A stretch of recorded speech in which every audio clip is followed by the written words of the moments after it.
Lo prometido es deuda. Hola, muy buenas a todos los cubanos, muy buenas a todos los seguidores de Cibercuba. Volvemos a esta sección de entrevistas y hoy tenemos el lujo de tener con nosotros a la escritora cubana Zoe Valdés. Muchas gracias por estar en Cibercuba, Zoe. Buenas tardes para ti. Buenas tardes, gracias a ti. Yo de verdad que estás haciendo un trabajo maratónico de entrevistas que no me pierdo una porque son todas, te lo dije, muy buenas, extraordinarias. Así que te agradezco que me hayas invitado para, bueno, para conversar sobre todo, que yo creo que ahora es importante reflexionar más bien con ideas sobre lo que pudiera pasar en Cuba, ¿no? Zoe no es mucho mayor que yo, pero cuando yo estaba en la universidad, ella sacó su libro La Nada Cotidiana. Era el periodo especial, estábamos todos allí en la universidad, en la Facultad de Periodismo, muertos de hambre, y de pronto llegó ese libro. Y aquello era mejor que el mejor banquete que te podías comer. Y aquello voló, había cola para me lo dejas y fue una locura. El libro, no sé si te lo ha contado alguien, pero en la Facultad de Periodismo de La Habana, tu libro La Nada Cotidiana en esa época fue una locura, una locura. Para nosotros tenías hambre, pero cogías el libro de Zoe Valdés, además lo leías otra vez, lo disfrutabas, es una maravilla. Pues muchas gracias, Tania. Sí, yo recibí muchas cartas y sigo recibiendo cartas sobre esa novela que, fíjate que fue una especie de catarsis, porque yo empezó siendo un poema que empecé a escribir estando embarazada de mi hija.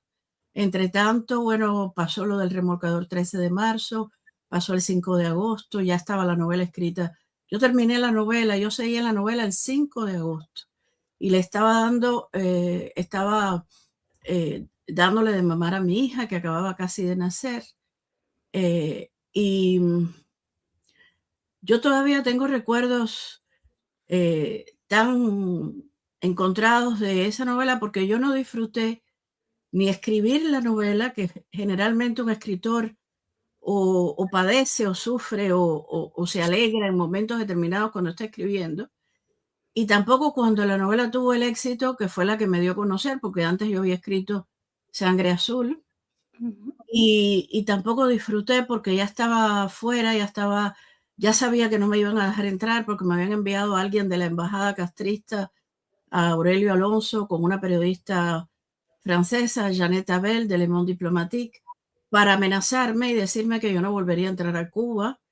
Y, y ese tipo de cosas me frenó en lo que pudo haber sido un disfrute de un éxito que vino que sin esperarlo, y al mismo tiempo tampoco podía disfrutar porque es una novela muy que cuenta, es una catarsis sobre lo que yo estaba viviendo y todos los cubanos estaban viviendo en ese momento.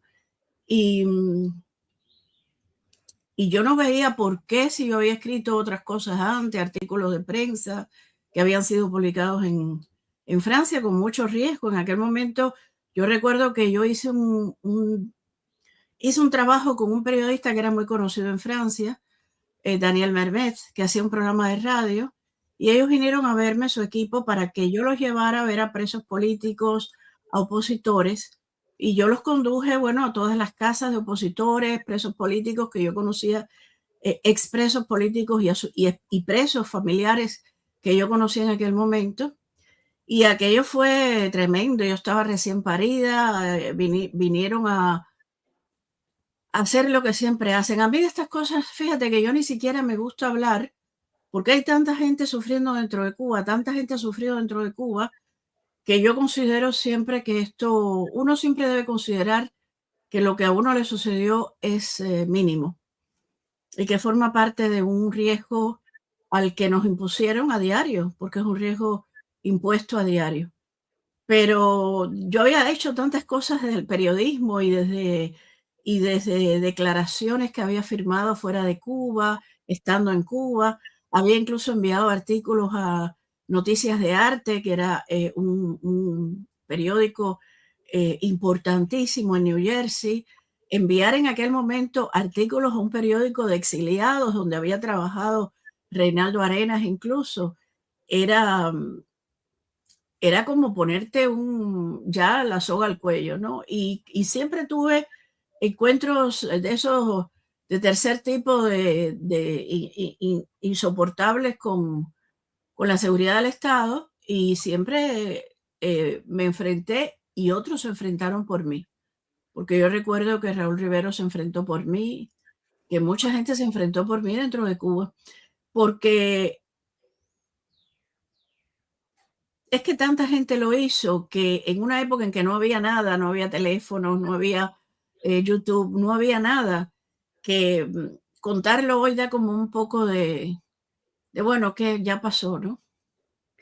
Pero si lo viral hubiera existido en ese momento, este habría sido un libro viral. Pero Zoe no tiene solo La nada cotidiana, ya lo ha dicho, Sangre azul del año 1993, luego vino La nada cotidiana de 1995, Te di la vida entera de 1996, Querido primer novio 1999, Milagro en Miami, año 2001, La eternidad del instante 2004, Bailar con la vida 2006, Lobas de Mar, que ha tenido reediciones recientes de 2010, La mujer que llora 2013, La casa del placer 2015, La vida intensa 2022, En La Habana nunca hace frío 2023, París era una rumba de 2025 y no me apunté el año de Café Nostalgia.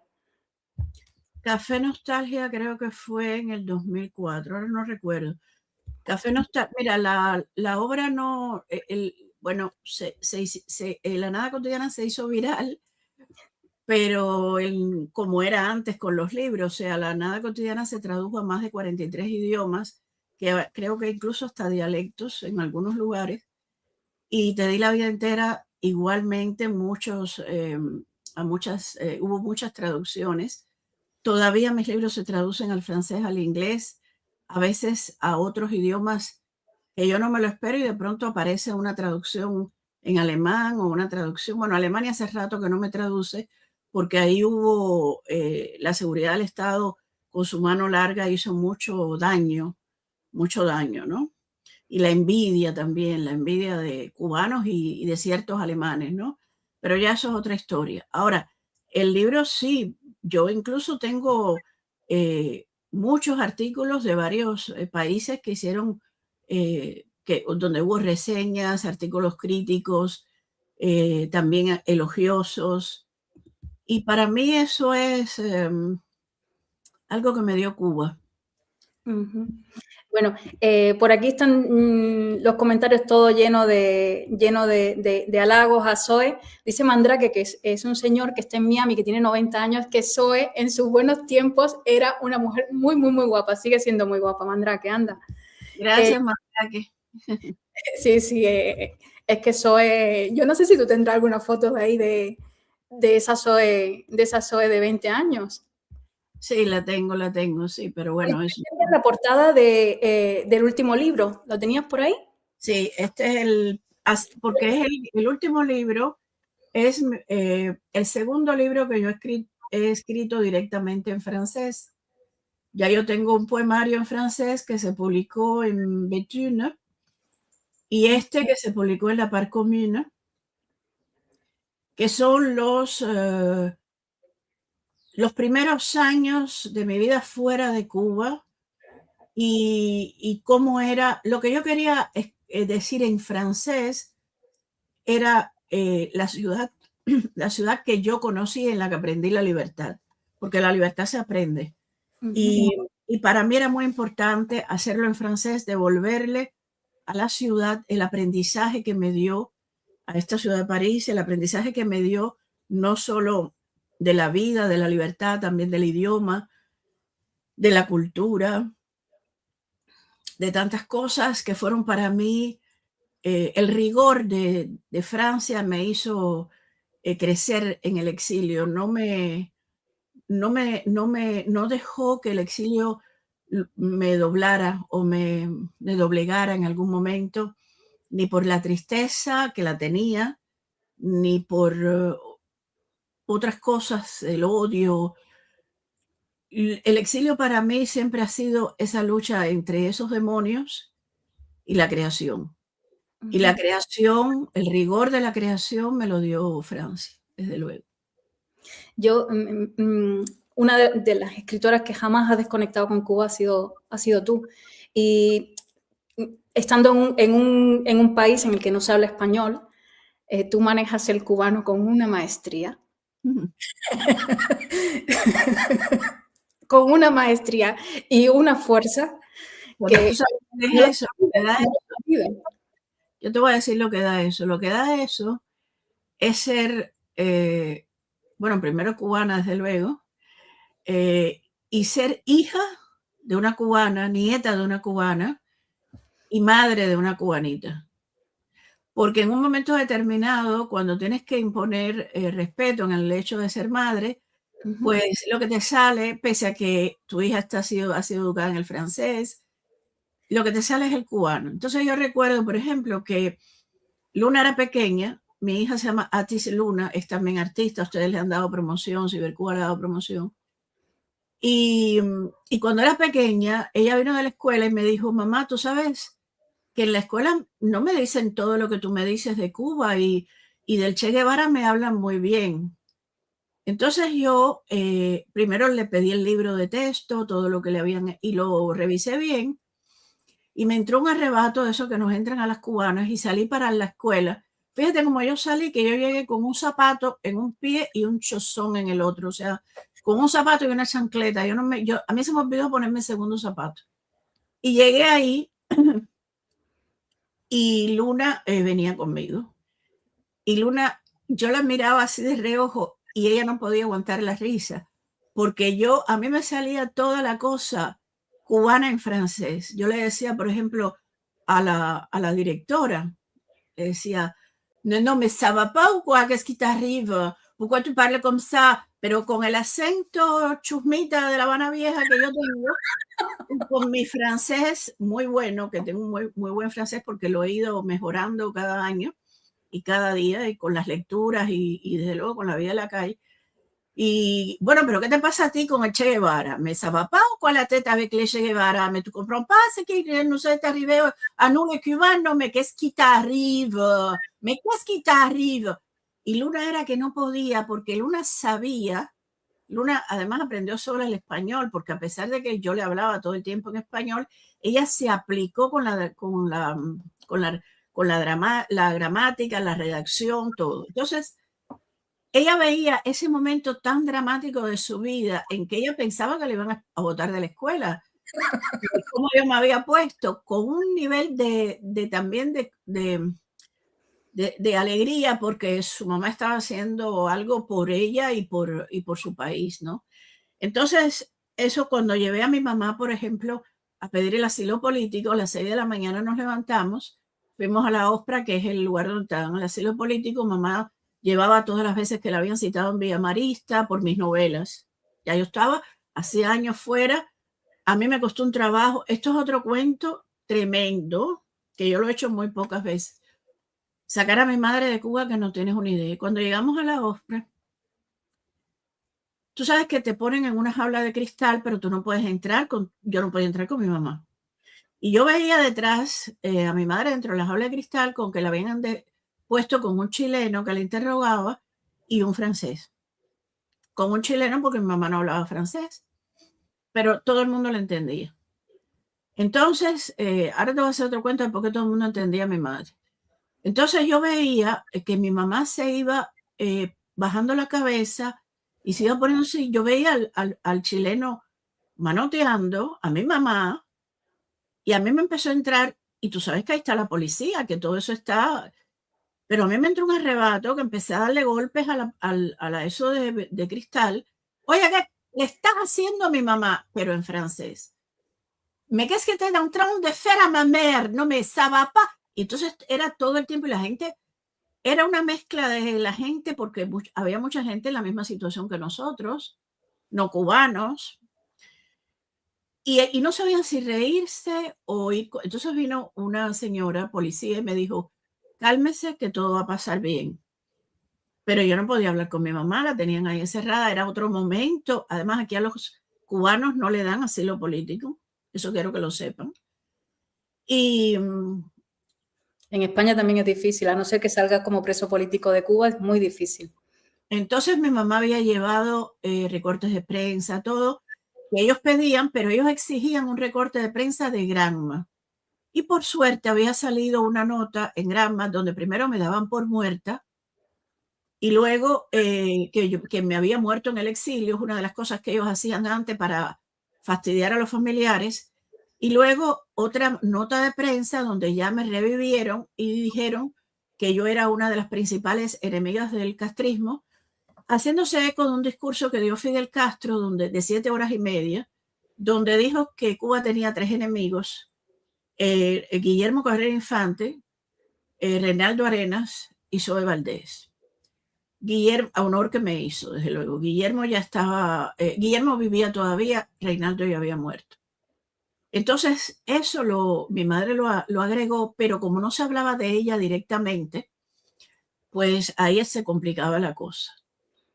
Mami empezó a llorar y yo me volví como loca. Entonces, cuando mami salió de ahí, esto ya te dice lo que es ser madre de una cubana, pero ahora te voy a hacer lo que es madre de hija de una cubana. Cuando salió de ahí, el chileno cuando salió me miró y yo, por supuesto, dije lo que tenía que decirle en su cara, lo miré fijo. El francés vino hacia mí y me dijo, señora, tranquilícese que a su mamá le vamos a dar el asilo político. Hay suficientes pruebas. Había hasta un video que le había tomado un periodista de AFP. Entonces, cuando la citaron, una de las veces que la citaron en Villamarista, por gusto, porque mi madre había hecho muchas cosas dentro de Cuba, mi padre había sido preso político, pero mi madre, con relación a mi obra, yo siempre la mantenía para que precisamente no sucediera esto. Entonces, cuando salimos de allí, que yo, mamá, ¿qué te hicieron? ¿Por qué tú llorabas? Yo súper... Y mami me decía, cállate la boca, cállate la boca. Y mami mirando para todas partes y para atrás. Y cuando llegamos 2 cuadras más para allá, que doblamos, mami me mira así y dice, chica, pero mira que tú eres come mierda. Tú no te dabas cuenta que yo estaba en mi teatro y en mi dramaturgia. Y tú estabas ahí comiendo mierda y armando todo ese escándalo que tú armaste. Bueno, entonces ya yo respiré porque me di cuenta que ella lo que estaba era haciendo lo que le estaban exigiendo que fuera, o sea, una víctima de ellos. No solo una víctima del castrismo que lo había sido, sino de estos 2 come mierdas, ¿no? Entonces, cuando salimos allí, que pasamos estaban vendiendo frutas y ella acababa de llegar y, ay, mira toda esta fruta, ay, si los cubanos pudieran ver esta fruta. Y había un muchacho árabe ahí vendiendo la fruta, entonces mami se acerca y le dice, oye, ¿y cuánto cuestan las naranjas? El muchacho, en español, el muchacho la mira así y le dice, ahí está el precio, señora, en francés. Y le dice, esas naranjas están muy caras, tú no me las puedes rebajar. Le dice, mamá, eso no se hace aquí. El muchacho la mira así y me mira a mí y ella le dice, me acaban de dar el asilo político, soy refugiada política. El muchacho cogió las naranjas, las echó en un cartucho y le dijo, coja señora, bienvenida a Francia. Ay, qué bonito. Qué bonito. Y así, por ejemplo, íbamos a una quesería a comprar quesos y el quesero que nunca me miraba y cada vez que yo hablaba en francés me corregía. On dit pas comme ça, madame, y me corregía las palabras. Mami le hablaba en español. ¿Y este queso qué es? ¿Y por qué está? Ay, estos quesos lo había antes en Cuba. Y el hombre, ay, sí, no me diga, hablándole en español. Y el primer día me miró así y me dijo, ¿ella es su mamá? No, yo le dije, sí, es mi mamá. Dice, ay, usted debe parecerse a su papá.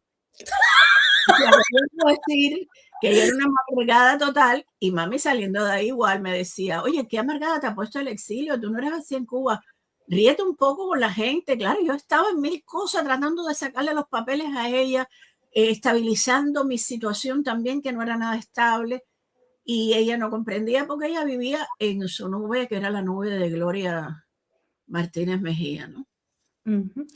Zoe, te hemos traído para hablar de esa transición en Cuba, porque Zoe, además de escritora, tiene una vocación política. Y estás, yo veo que estás, que como que no te gusta lo que está pasando o lo que se insinúa que va a pasar, ¿no? Mira, yo siempre digo que el momento ya estamos en la final y desde luego cuando hemos sido finalistas en los exámenes, pues las cosas no salen como uno quisiera.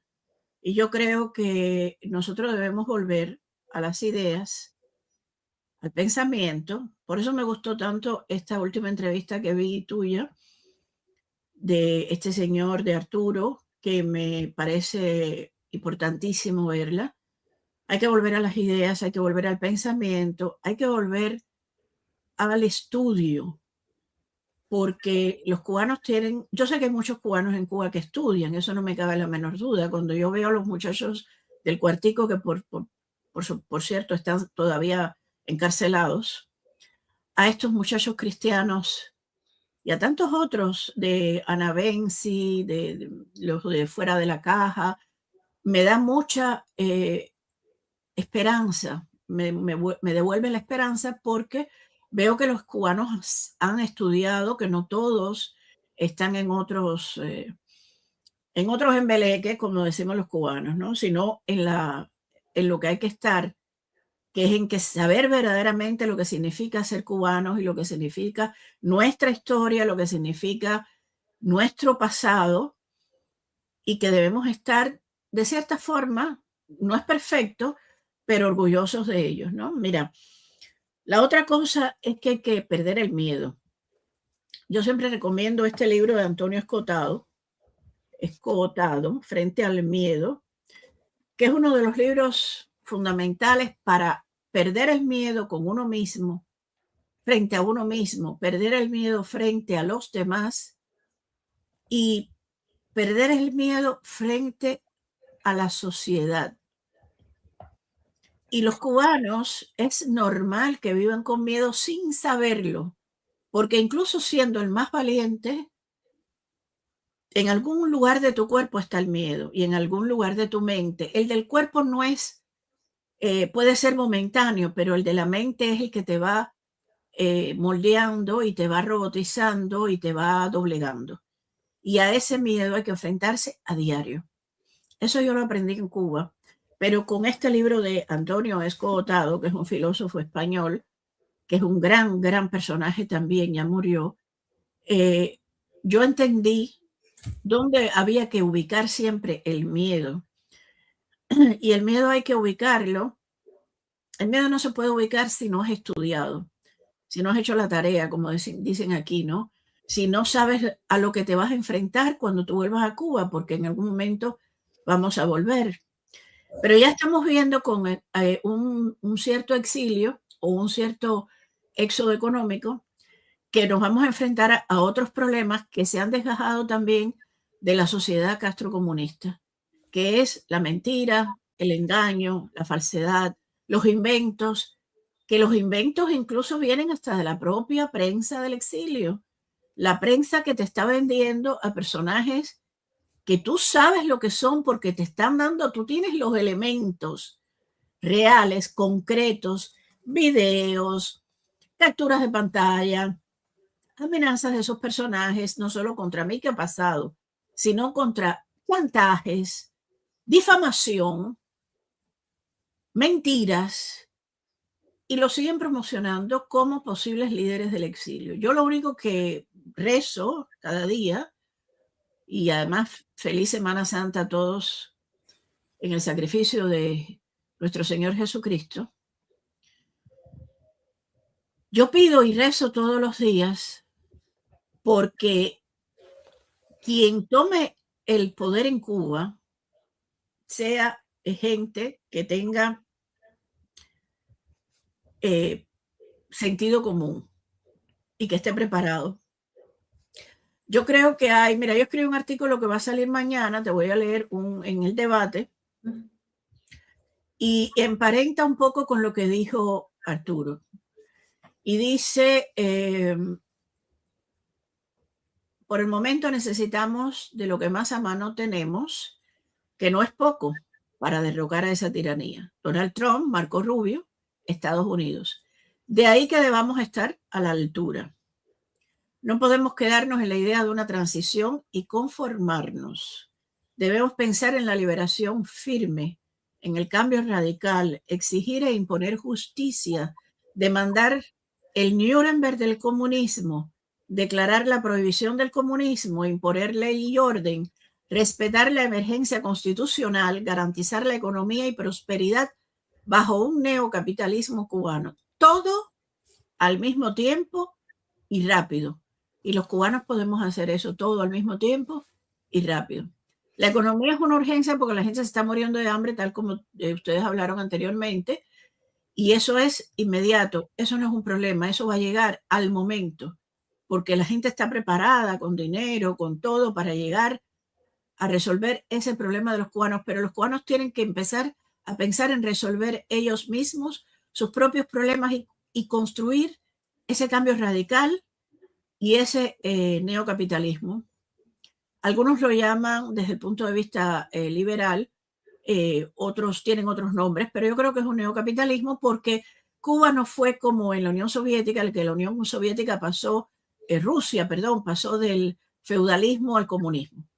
No, Cuba pasó del capitalismo, de una república próspera, increíblemente rica, era el tercer país más rico de la región e incluso que algunos países de Francia y España en ese momento, en 1957, a un comunismo donde la vida no valía nada, bueno, lo que es el comunismo, ¿no? Entonces Cuba tiene memoria de un capitalismo y la memoria está en todo lo que la propia Cuba ha hecho cuando los cubanos se han podido liberar y han llegado no solo a Miami.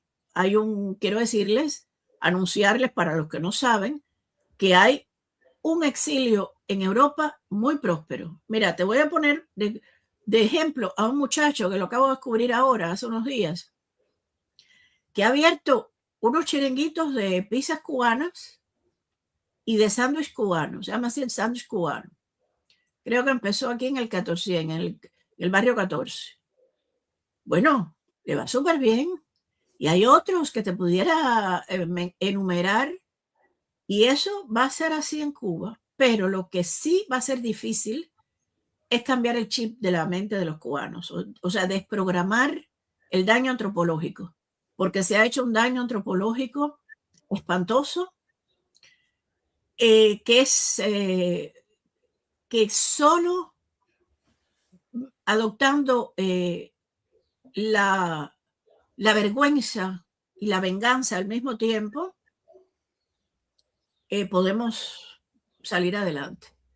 Yo creo que si no hay vergüenza con ese Nuremberg del comunismo que por fin se dé en Cuba y nosotros seamos reconocidos otra vez por haber hecho en el mundo el primer Nuremberg del comunismo, el único que se ha hecho, porque no se ha hecho un Nuremberg del comunismo.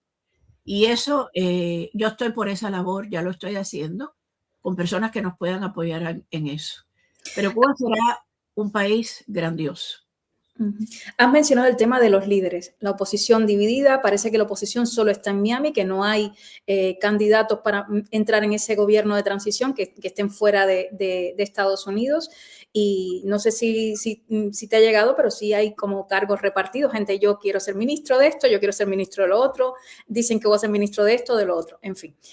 ¿Tú cómo ves eso? Todavía no somos libres y ya estamos repartiendo cargos. Bueno, pero es que eso es típico de todas las sociedades infantiloides. Esto es una sociedad muy infantiloide, donde quiera que está, el comunismo está por mucho en eso, y eso es lo fácil y lo rápido. Yo creo que el primer gobierno que se haga se va a escachar de una manera que no tienes una idea. Hay que apostar por el gobierno que venga después. Los partidos, no solo es que no se, es que ya la gente se está dando cargos y poniéndose de líderes, sino que ignoran los partidos que llevan mucho tiempo o los movimientos, como el Partido Republicano de Cuba, que tiene 23 años y que tiene una gran cantidad de gente dentro de Cuba y fuera de Cuba, tiene 17 presos políticos, su coordinadora general está en la cárcel, María Cristina Garrido, una poeta, una escritora, de la que se ha hablado nada, cero, muy poco, en comparación con lo que se habla con los demás, quiero decir. Y además de eso, acaban de asesinar a una persona que era del Partido Republicano de Cuba. Él no fue con esa misión. Michael Ortega, ¿te refieres? exacto, a liberar a Cuba del comunismo. Y de eso tampoco se habla porque los ignoran, porque necesitan, o sea, cuando Osvaldo Payá o alguien, creo que fue Tori Pérez del Movimiento Cristiano Liberación, dijeron, hay que desamericanizar el problema cubano.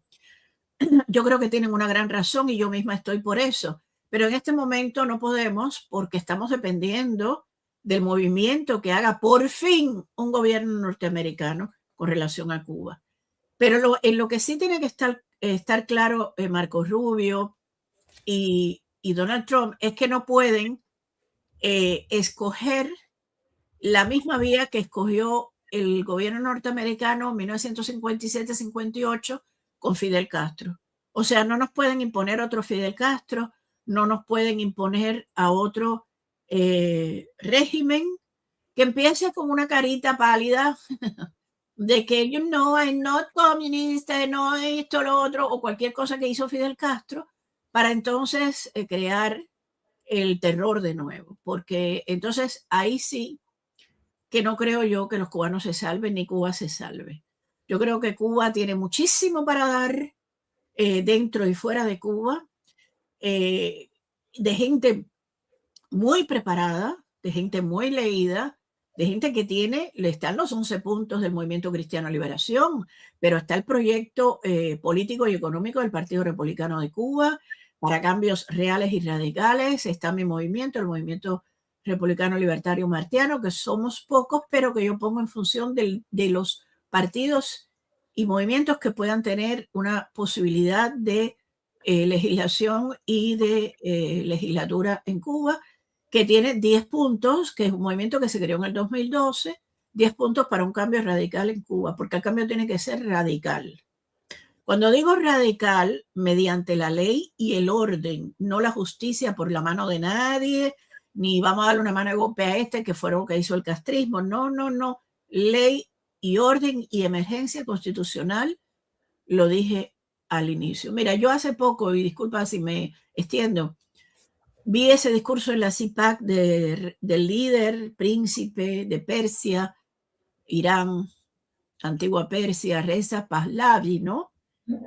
Vean ese discurso, porque fíjense ese hombre, qué sencillez al hablar, pero qué contundencia en su discurso, porque hay una preparación detrás, porque sabe lo que hizo Ciro en la época, desde luego, de aquella Israel, que era, por supuesto, donde habían palestinos, pero que primero fue Israel, porque hay que conocer la historia. Y todo eso le da una fuerza enorme a la verdad. Y yo creo que debemos ir en pos de la verdad. No podemos seguir con la taquilla, la mentira, el engaño. Yo soy el preso político más torturado. Señor del mundo, no, no, no, no, mucho respeto, por favor. Hay que tener respeto con los presos políticos, con los torturados en el mundo, porque yo no solo he trabajado como activista de derechos humanos, que tengo además la medalla de Vermeil de la ciudad de París como activista de derechos humanos. Yo he trabajado mucho cuando el soldado Galit Shalit israelí fue secuestrado y apresado, que también con los patriotas iraníes, también con Ingrid Betancourt, cuando en la época de Ingrid Betancourt, que después salió otra cosa, pero bueno, con toda esa gente yo llevo décadas para que el día que nos toque la manifestación con Cuba, todos ellos estén ahí con nosotros. Y eso es lo que hemos podido lograr aquí en Francia, en el Parlamento Europeo, que ya sabemos lo que es y lo que se ha podido lograr. Pero entonces, venir a pisotear el trabajo de uno, venir a inventarse un trabajo por encima de lo que se ha hecho aquí. No sé si soy yo, si eres... ahora. Es que te había perdido la conexión. Ahora. No sé por dónde me quedé. Venir a inventarse por encima, venir a inventarse historias por encima de lo que se ha hecho en Francia. Y de lo que se ha hecho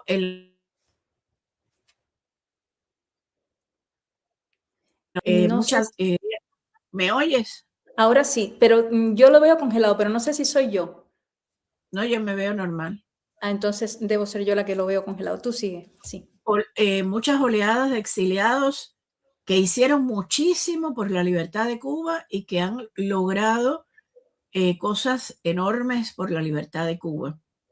Entonces, obviar eso, pisotear ese trabajo, venir a inventar en la Casa del Trompo, cuando tú vienes de Miami, tú lo sabes porque tú vives en Europa, el trabajo en Europa es completamente distinto.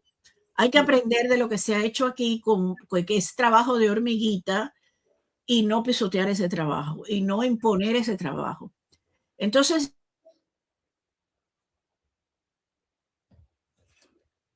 ególatra de un exilio que ha llegado de último, que ha llegado además después de haber sido cómplice de muchas cosas, de los bambán, de de lo otro. A mí me encantan los bambán, me encantaron en Cuba, yo bailaba con los bambán, pero los bambán tuvieron una posición y en cuanto a esa posición se reflejó en su obra y todos los que se reflejan en su obra, mira, yo tuve una entrevista en una radio en Barcelona y yo iba a entrar en la entrevista y entraron de buenas a primeras a un trovador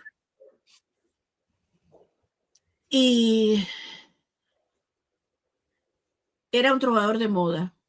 Yo había ayudado con un premio que me había ganado a hacer su primer videoclip en Cuba, de manera clandestina. Y entonces ese trovador entró, y esto me pasó también con Yotuel, yo lo he contado otras veces. Este es otro trovador al que no le he pedido permiso para dar su nombre, por eso no lo doy. Entró y dijo maravillas de la revolución. Y yo me quedé del castrismo, desde luego. Y yo me quedé, y bueno, entré yo y dije lo que yo pensaba, y qué bueno que era una pena que él pensara así. Y cuando yo salí, él me estaba esperando, y su agente intentó ponerme como un zapato. Y fíjate, a mí me dio una tristeza enorme porque a este personaje yo le hice su primer videoclip con una cámara que yo compré,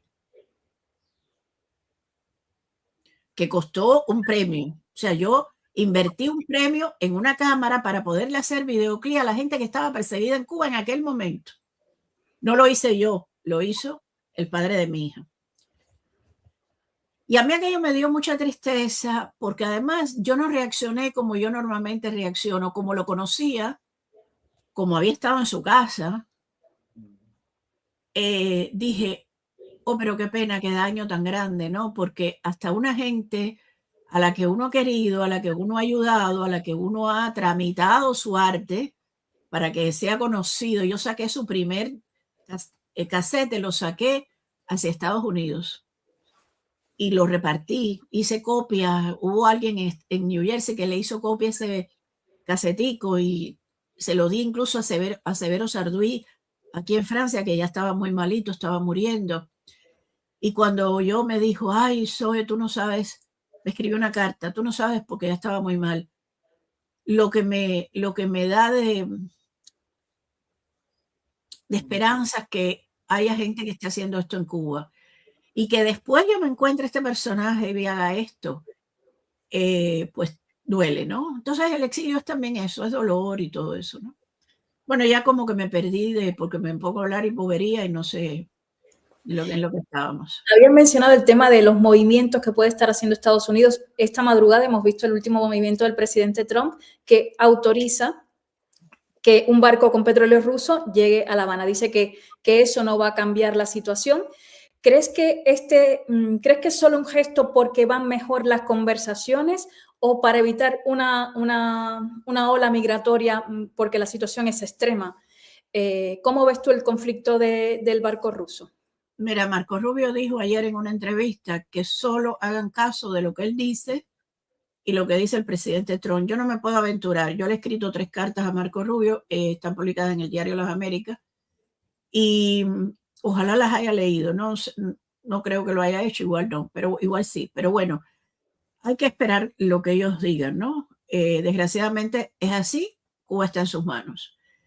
Yo veo lo del barco. Mira, hace mucho tiempo, mucha gente se peleó conmigo cuando empezó la guerra en Ucrania, porque yo tomé partido por Ucrania en contra de Vladimir Putin, porque yo sí sé quién es Vladimir Putin. y que no, que es amiguito de Trump, y no, eso no va por amiguitos, señores. Yo sé bien los problemas que tiene Ucrania, pero no me pareció justo que una democracia sea invadida por un país y que se meta a secuestrar niños, a matar gente. Ahora resulta que toda esa gente que se peleó conmigo en ese momento, ahora hallan que Putin es lo que es, ¿no? Lo que yo decía que era, todo el mundo sabe lo que es aquí en Europa.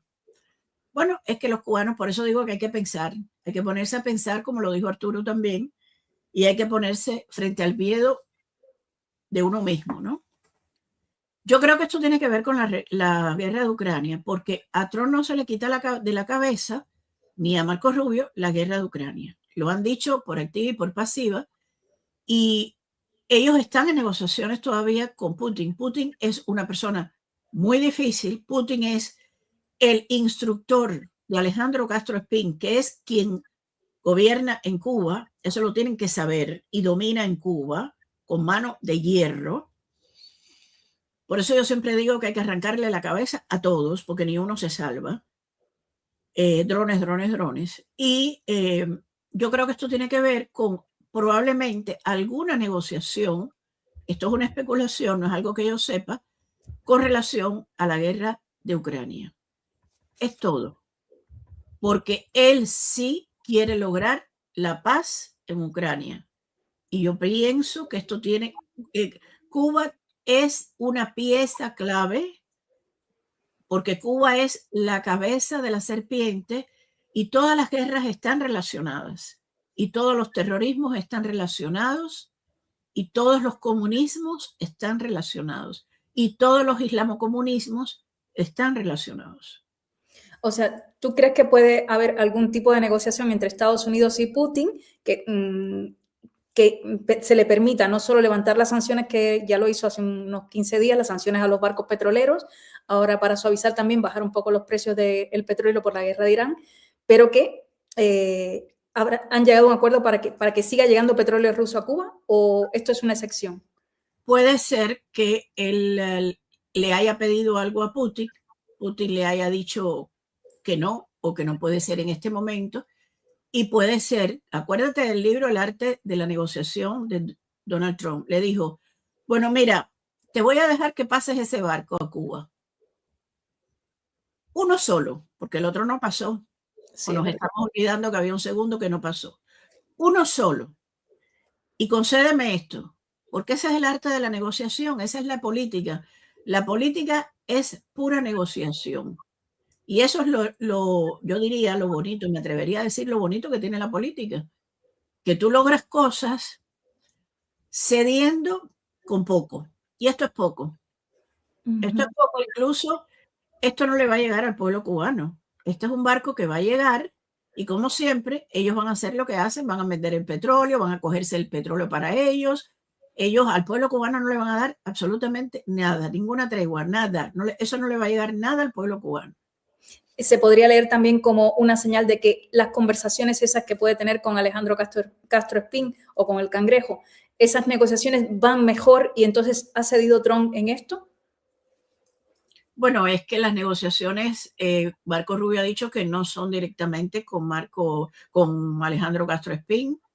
Tampoco se sabe si es con el Cangrejo. No hay transparencia en eso. Eso es lo que yo de verdad estoy bastante preocupada con relación a Estados Unidos, porque no hay transparencia. Ahora, también es verdad que puede ser que la estrategia sea no ser transparentes, porque no lo fueron con Venezuela, y ya el tirano está donde está, Maduro. Y con Irán, pues ya estamos viendo que hay, él dice que hay negociaciones, de pronto pasa algo y él dice que las negociaciones se rompieron. O sea, estamos verdaderamente en un momento muy delicado de la humanidad. Y los cubanos estamos, aunque no lo creamos, en el centro, como estuvimos en la Guerra Fría, como estuvimos en la crisis de los misiles,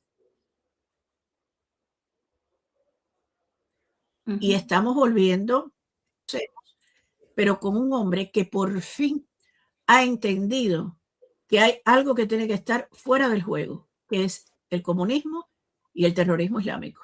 ¿Y firmarías una transición a la venezolana?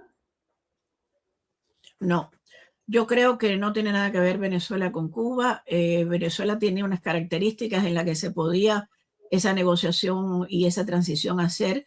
Yo he dicho desde el inicio que en Cuba no vale una transición, que en Cuba vale un cambio radical todo al mismo tiempo, y eso se puede hacer. Eso se puede hacer. Nosotros estamos a 90 millas y Cuba tiene una cosa. Cuba, como lo dijo Martí, Cuba tiene todavía una riqueza enorme, porque Cuba es la más española y Cuba es la más americana y Cuba es la más caribeña y Cuba es la más africana. Y eso yo creo que Marco Rubio lo sabe y lo ha entendido. Y esa es la ventaja que nosotros tenemos, que no tenemos necesidad de pasar por ese trago amargo, que todo puede suceder de un golpe.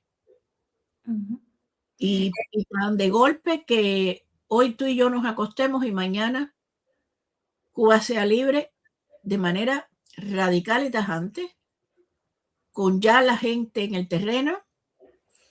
No hablo de botas en el terreno, hablo de gente en el terreno que se ocupe en un comité de sabios de la ley, que se ocupe de la ley de orden y urgencia constitucional. Y todo eso, la gente está preparada, lleva muchos años preparándose. Eso que te dicen, lo que vemos del exilio, todo esto que vemos, el bretero hablando mierda, la otra que haciéndose la presidenta, el otro que se cree que también le van a dar todo eso es pura mascarada. Detrás hay mucha gente preparada. No te hablo ni siquiera de nosotras, te hablo de gente que lleva años en silencio, y te voy a decir más, gente que hoy tiene 99 años, como Diego Suárez, gente que desde la economía, las entrevistas que están haciendo en Radio Martí, por ejemplo, con la Fundación Cubano-Americana, con Jorge Mas, con yo misma puedo hablar porque yo me he sentado a hablar con personalidades como Santiago Álvarez, un luchador desde los 18 años por todas las vías. Y yo le he preguntado, ¿cuántos años? Y me dijo, reconstrucción total, 5 años.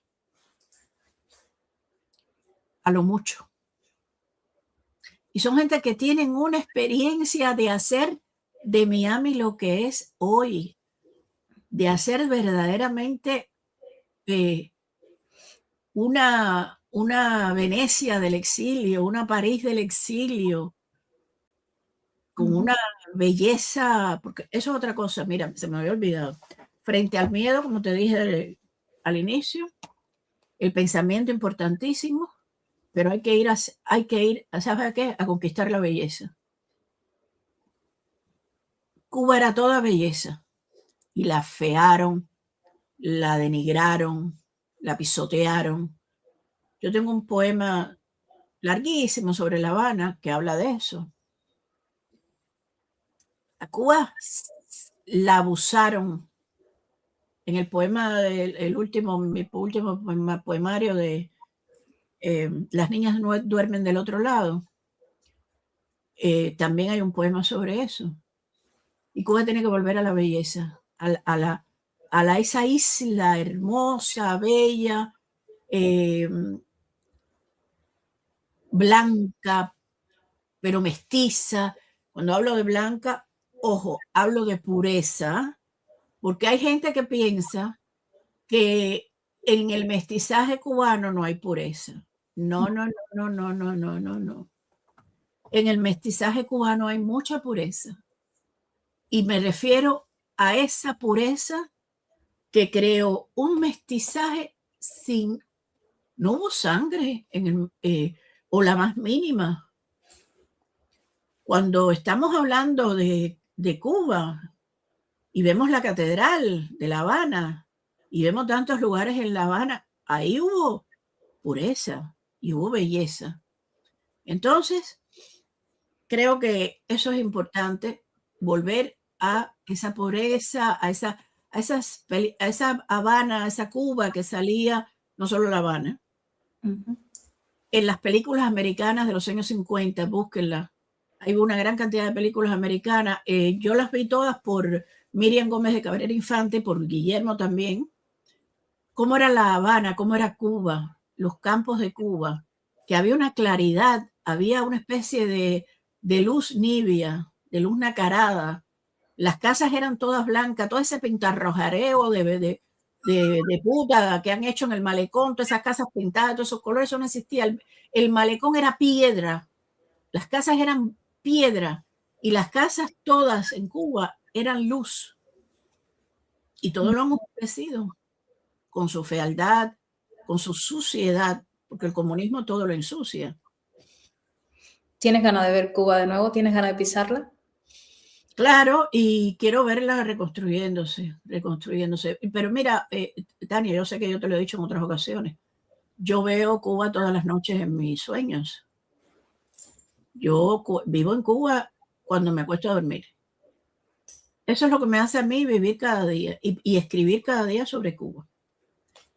Yo todas las noches sueño. Mira, anoche yo soñé cosa loca, ¿no? Yo estaba en un lugar donde había un hombre que se convertía en un caimán. Y el hombre venía y me dice, no, te voy a hacer una entrevista ahora, pero vamos a hablar de lo que es importante que es para ti, el fango. Y yo, pero Dios mío, el fango, el caimán, pero esto qué cosa es. Y era un paisaje cubano. Y yo no te puedo explicar porque yo soñé eso, ¿no? Son esos sueños de la adversidad, ¿no? Que la gente llama surrealista. Por favor, no le hagamos eso al surrealismo. Es el absurdo cubano, ¿no? Has dicho hace un ratico, hablaste de los drones. ¿Qué es lo que quieres tú con los drones? Bueno, lo que se hizo con este terrorista que hizo Trump en su primer mandato, o sea, que una de estas gente salga a fumar y ¡bum!, ahí mismo lo pulverice. Sin daño colateral. Pulverizarlos a todos, que no quede ni la sombra. Eso es lo que yo con los drones. Con Arturo intentaba hablar de cómo se ha modernizado el tema de soberanía, ¿no? Modernizado o que se ha convertido en un término trasnochado. Ponía el ejemplo de España. España es un país europeo, pero nosotros en los impuestos, los impuestos no, el tipo de interés que rige mi hipoteca me lo decide Frankfurt. O si voy a pelearme contra el Estado español, al final tengo que terminar en el Tribunal Europeo.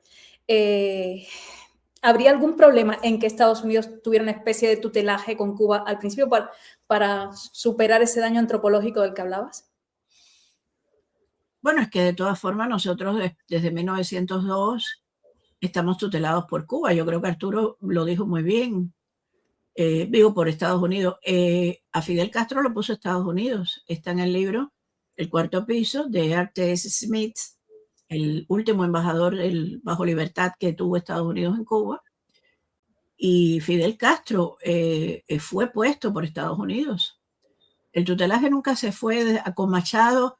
Eso era algo que hablábamos mucho con Armando de Armas, el escritor fallecido en paz descanse, una gran mente cubana.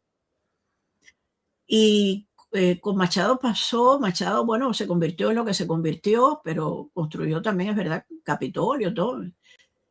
Con Batista, o sea, todo lo que pasó en Cuba tenía siempre a un embajador o tenía siempre a un control norteamericano. Y eso por eso yo creo que Marco Rubio y Donald Trump están muy claros en eso, porque Donald Trump conoce la historia de Cuba y Marco Rubio también, por supuesto. Y yo creo que este hombre se ha dado cuenta que a los cubanos nos han hecho tanto que es hora de verdad de darnos, de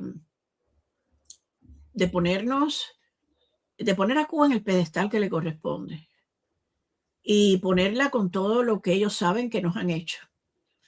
Porque, fíjate, yo la fecha que veo como una posible libertad es el 15-17 de abril, para que se acabe de de arrancar de la mente de los cubanos aquella basura, de aquella traición que se le hizo a la gloriosa Brigada 2506, de que somos el primer territorio libre, la primera batalla, toda esa mierda que nos metieron en el coco, que debemos contrarrestar con el primer territorio libre de comunismo en el mundo.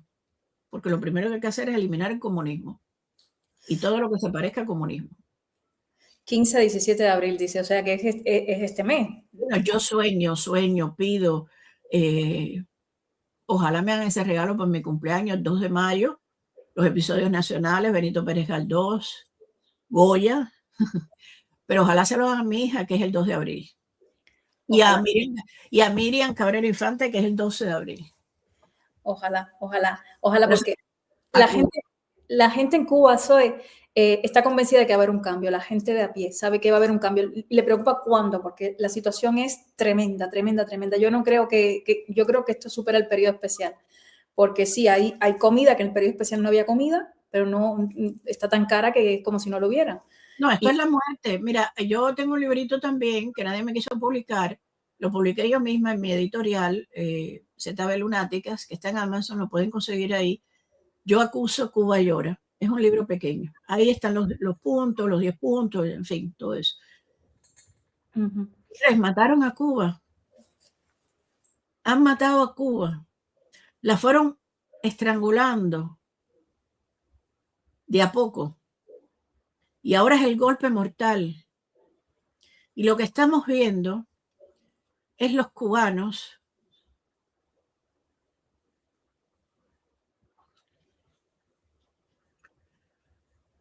como en el poema de Bonifacio Birne. Yo no quiero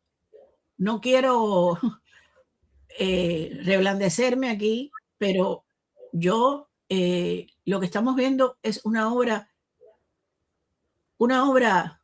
de inmortalidad y renacimiento que yo todos los días me pregunto cómo pueden los cubanos ser tan fuertes. Nadie ha luchado más contra el comunismo que los cubanos, ni siquiera en Norcorea. Y los que no conocen nuestra historia dicen, ay, ¿por qué no hacen? ¿Qué? ¿Pero qué vas a hacer? Pero si los cubanos hicieron 7 años de guerrilla en el Escambray en contra del comunismo, ¿dónde tú estabas? Entonces, yo veo a cada cubano hoy, cuando veo lo de Morón, cuando veo lo del que quemaron la mierda esa del Partido Comunista de Cuba y todo eso, veo a cada cubano como bandera. Si tú te fijas, esos muchachos se tapan la cara y la cabeza, pero tienen el cuerpo desnudo la mayoría. Tú sabes lo que están queriendo decir igual sin proponérselo. Mira estos cuerpos jóvenes, fuertes. Aún con hambre somos el futuro de Cuba.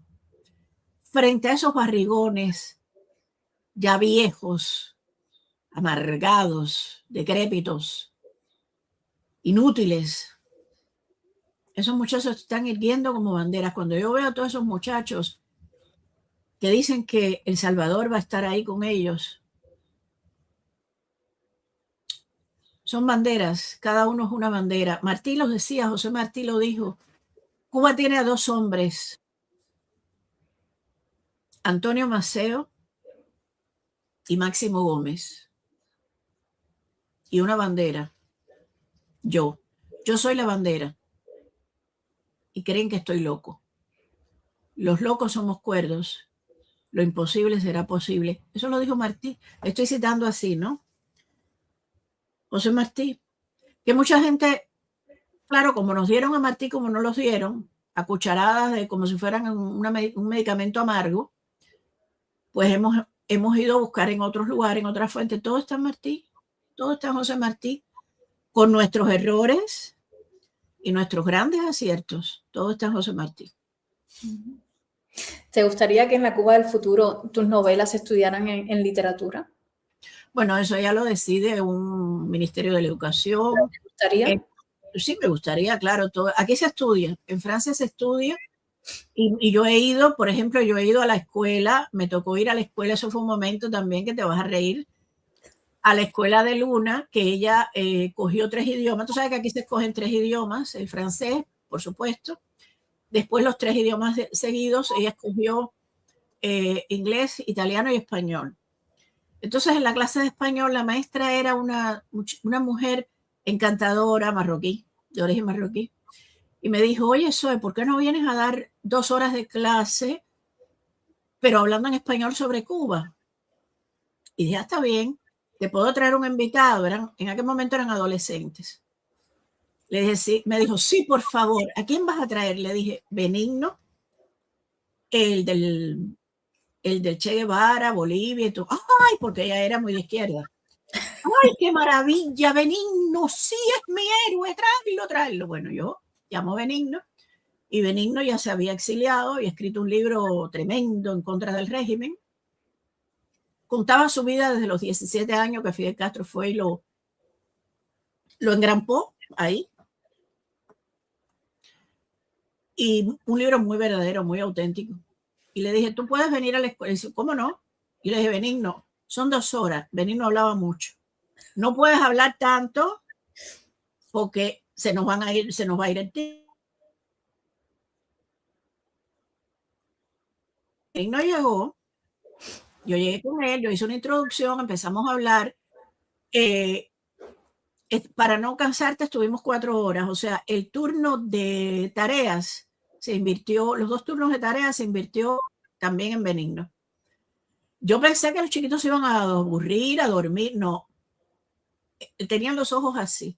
Luna se sentó al final de la clase porque ella, sabiendo que tiene una madre cubana, no sabía aquello cómo podía terminar. Pero estuvo ahí hasta el final y la maestra no podía dar crédito.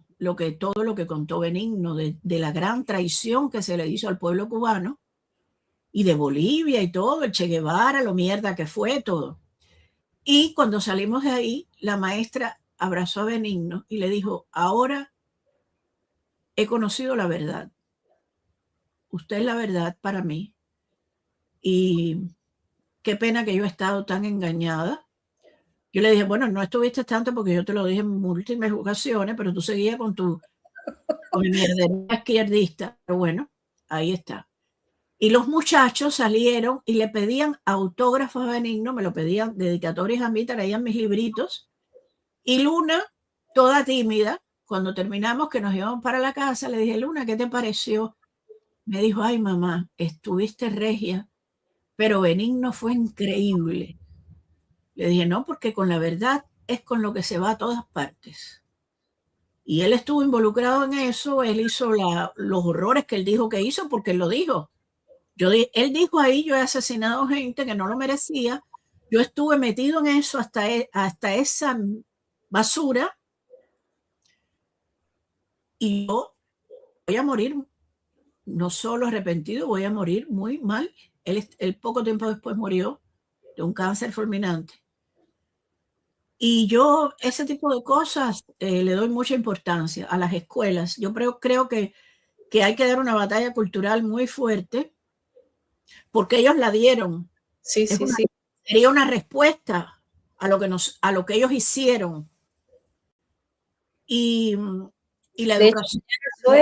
Mañana traigo un experto en discursos para hablar de cómo la eficacia de la propaganda del Partido Comunista supera la propaganda de Hitler. Exacto. La educación es primordial. Mira, yo hace tiempo yo me meto mucho a ver documentales aquí porque a mí me interesan mucho en arte, todo eso. Y vi hace tiempo un documental que era sobre fascismo y el idioma. Y cómo la Alemania nazi fueron prohibiendo palabras. Y yo dije, coño, pero si fue lo mismo que nos hicieron a nosotros, la palabra señor, señora tuvo que salir del vocabulario, había que decir compañero, compañera. Incluso tú estabas casado con tu esposa. La palabra esposo, esposa se eliminó. Tú estabas casada con tu compañera o con tu compañero. Se eliminaron, no se podía decir gracias. Yo me acuerdo que yo estaba embarazada de Luna, fui a hacerme unos análisis a la cosa aquella que era horrible, ya no me acuerdo cómo se llamaba. Bueno, total que llego y digo, buenos días. Y me dice la mujer, buenos días, ¿de qué? Pero eso fue lo que le metieron a la gente en la cabeza. ¿Por qué hay que decir buenos días? ¿Qué te pasa a ti? ¿Por qué tú tienes que decirme a mí buenos días? Entonces eso es lo que tenemos que cambiar. La educación va a ser vital, fundamental. Ya estamos un grupo de personas preparándonos porque estamos haciendo cosas muy fuertes que no podemos decirlo. Un grupo grande de personas preparándonos con relación a eso, a la educación. Pero yo lo que aspiro, ¿sabe lo que aspiro? Lo puse el otro día en una foto que la gente interpretó mal, que la hice con inteligencia artificial y la gente interpretó que si yo con la guayabera quería ser alcalde. No quiero ser alcalde de nada. Yo al único que aspiro es hacer una red de librerías en La Habana única, que sea la red de librerías más grande que tenga Hispanoamérica.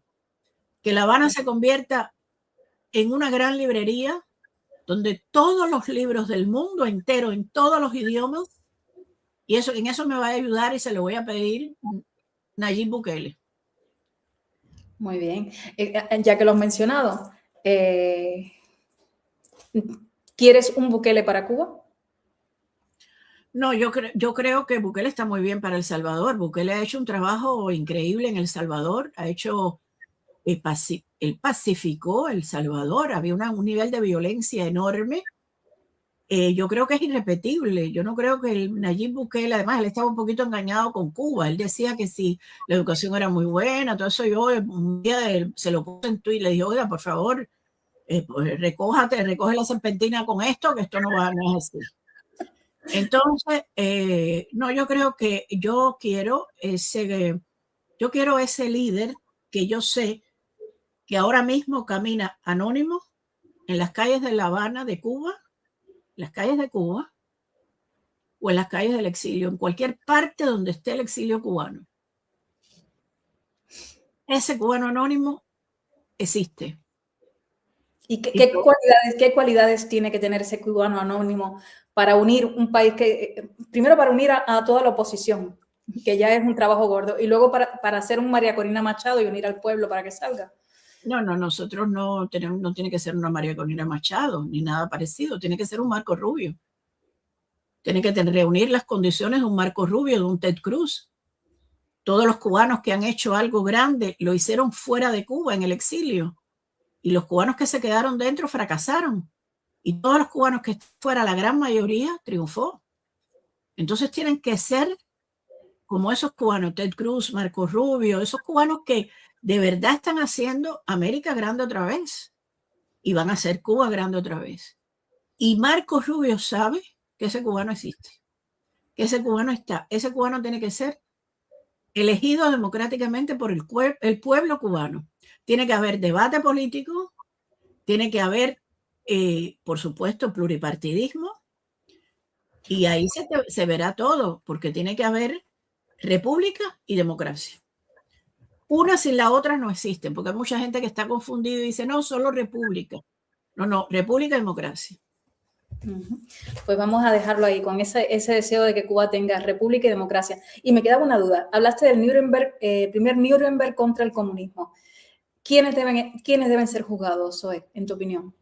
Los criminales, los que tienen las manos manchadas de sangre, los que han asesinado, los que han, por beneficiarse, enriquecerse, han aplastado a los cubanos. Eso es muy fácil de verificar y no tiene que ser por chivatería ni por esto, no hay que recurrir a eso. Esas actas están en los documentos de ellos mismos. Y esos documentos, ellos no lo saben, pero ya están resguardados fuera de Cuba. Y en ese trabajo tengo el grandísimo honor de haber participado. Y no voy a decir más. Zoe no puede soltar ese bombazo ahora y decir que no va a decir más. O sea, han sacado documentación de Cuba. Hay mucha gente que ha participado en ese grandísimo trabajo. Es un trabajo de hormiguita dentro y fuera de Cuba. Podrán quemar lo que quieran quemar. Las actas estarán ahí, a no ser que nos encontremos con un fenómeno dentro, que eso siempre puede ocurrir, porque siempre puede ocurrir. La maldad está en todas partes. Lo bonito de la vida es que está la bondad, la verdad, la maldad y la mentira. Es una lucha diaria contra la difamación, contra la mentira, contra la estupidez, contra la imbecilidad, contra la oscuridad, siempre va a haber la luz. Y todo el que lleva luz se queda solo, José Martí. Pero por eso hemos estado tanto tiempo solos, porque al pueblo cubano le han quitado la electricidad, la luz, pero hay una luz interior que lleva al cubano por dentro, que en el momento más increíble que todo el mundo piensa que se va a caer, que se va a derrumbar, esa chispita vuelve a encenderse. Eso está dentro. Wow. Pues vamos a dejarlo aquí. Lo dejamos con esa maravilla de frase que intentaré sacar en varios vídeos de aquí porque tengo varios titulares para sacarlo. Ha sido 1 hora y 10 minutos. No sé si no he podido ni mirar los comentarios. Me he centrado en la entrevista y no he mirado los comentarios. De verdad, muchas gracias. Muchas gracias por estar en Cibercuba. Gracias a ti, Tania, y gracias a todos tus telespectadores, teleaudientes, lo que sea. Yo quiero decir una cosa, por último, y hay que volver a la transparencia. La transparencia en todo, en todo. No podemos enfangar por encima de lo que ellos ya enfangaron. Transparencia. Muchas gracias. Has mencionado la transparencia y el perdón. ¿Tenemos que perdonar las víctimas? El perdón viene después de la justicia, no antes. Después de la justicia y orden, cada cual decidirá si perdona o no, y eso es un diálogo con Dios a diario. ¿Tú perdonas? No. Yo todas las noches se lo digo a Dios. Dios, lo siento mucho, perdón, pero yo no puedo perdonar a esta gente. Yo no puedo perdonar a los que asesinaron a los niños del remolcador 13 de marzo. Yo no puedo perdonar a los de la masacre del río Canímar. Yo no puedo perdonar. Mira, hay un libro que se llama En fin el mar, cartas de balseros cubanos. A mí me tocó, una de las tareas más difíciles de mi vida fue armar ese libro con la editorial Big Sock. Se lo agradezco todos los días también, porque en el sufrimiento hay que agradecer también. Las cartas que a mí me llegaron de la crisis de los balseros del 94 eran espeluznantes. Teníamos que pedir permiso a cada uno de los que habían escrito esas cartas. Algunos no pudimos porque no los encontramos, pero había una que a mí no se me quita de la cabeza.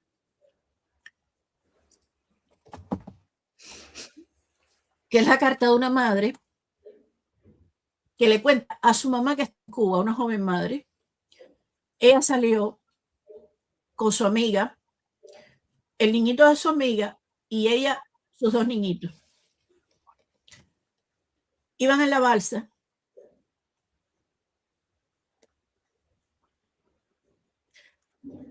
Iban los tiburones detrás.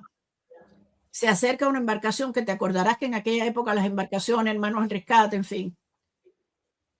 Y en el momento que ella está alzando a su niñito, se pone nerviosa y se le resbala.